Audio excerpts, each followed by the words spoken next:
Praise the Lord. कसे आहात सर्वजण? मस्त मजेतच असताल, हो की नाही? आणि बातम्या तर रोज पाहतच आहेत सर्वजण, नाही का? बाहेरगावाच्या इराक, इराण, दुबई, इथे तिथे अमेरिका कसं हे करत आहे.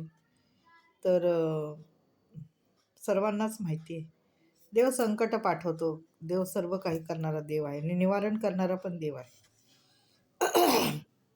माणूस म्हणतं की देवा, मी तुला तुझी इतकी तुझ्या ह्याच्यात राहतो, वचनात राहतो, पण तू मला का एवढी मोठी शिक्षा देत आहे?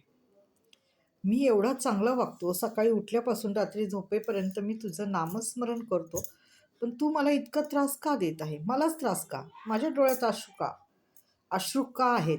आणि मला इतक्या माझ्या शरीराला वेदना, माझ्या मनाला वेदना का देत आहे? तर तुम्ही सोनं बघितलं ना, सोनं पण किती आगीत, धगधगत्या आगीत त्याला टाकावं लागतं. तेव्हा ते पारखून निरखून मग त्याची किंमत होती आणि मग ते जाऊन कुठेतरी एका ठिकाणी त्याला किंमत मिळते. जर तापलंच नाही, जर ते भट्टीत गेलंच नाही, तर ते सोनं कसं राहणार? हं? म्हणून आपण देवाच्या भट्टीमध्ये, देवाच्या सानिध्यामध्ये देवाने आपल्याला निवडून घेतलेलं आहे. मग तुम्ही साक्ष कशी देणार? आज इतक्या साक्ष तयार होतात, ते उगाच नाही होते, कारण का देवाने त्यांच्यावर संकटं पाठवली, मग ते देवाच्या सानिध्यात गेले. आता परवाच एक जणांची साक्ष होती की 23वा स्तोत्र, देव मला हिरव्यागार कुरणात नेतो, देव माझी आकडी काठी आहे, तो मला सर्व काही देणारा देव आहे. किती छान! हे एक बाई सारखं बोलत होती की देव मला कधीच सोडणार नाही असं. 23वा स्तोत्र ती सारखी म्हणत होती, तर तिला त्याचा म्हणजे घोषित करत होती, ती सारखी मनामध्ये घोषणा देत होती, त्याच्या वाचत होती, पाठ करत होती, सारखी ती बायबलमधलं ते वचन बोलत होती. तर तिला त्याचं साक्ष ठरली ती आज, खूप मोठी साक्ष. तर असं आहे बघा, जर तुमची पण साक्ष, माझी तर खूप मोठी साक्ष आहे, मी तर सांगतच असते की माझ्या तर खूप मोठ्या मोठ्या साक्ष आहेत. देवाने मला असं असं असं असं पिक्चरसारखं, सगळं सिनेमासारखं माझ्यासमोर आणतो. कोणाचं खोटेपणा असू द्या, कोणी माझ्याबद्दल काही बोललेलं असू द्या, काही मागे घडलं असेल, घडलून गेला असेल, घडत असेल, आणि मला माझ्या मनाला एक जाणीव होती, माझ्या मेंदूला, की अरे इथं काहीतरी खोटं आहे बरं का, हे काहीतरी लबाड आहे बरं का, इथं तरी काहीतरी वेगळी गोष्ट घडलेली आहे बरं का, आणि ही गोष्ट आपल्यापासून लपवते. ही व्यक्ती बाहेर चाललेली म्हणजे ही आपल्याला काहीतरी फसवून चाललेली आहे. म्हणजे असं माझ्या मनाला सतत लागत असतं, समजत असतं. त्यामुळं माझ्या संगती, माझ्याबरोबर तर खूप मोठ्या मोठ्या साक्षी आहेत.